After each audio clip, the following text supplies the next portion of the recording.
Bakit? Wala kasi naman sinasahod. Nalilate naman ako lagi din eh. Kahit malapit. Kahit na, pinaghihirapan mo tapos di ka naman nakasahod. Ginagastos mo kung ano-ano. Mag-extra na ako. Maghanap ako ng ano. Tawag doon.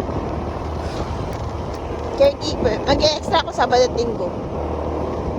Hindi pa. Ganda ng class.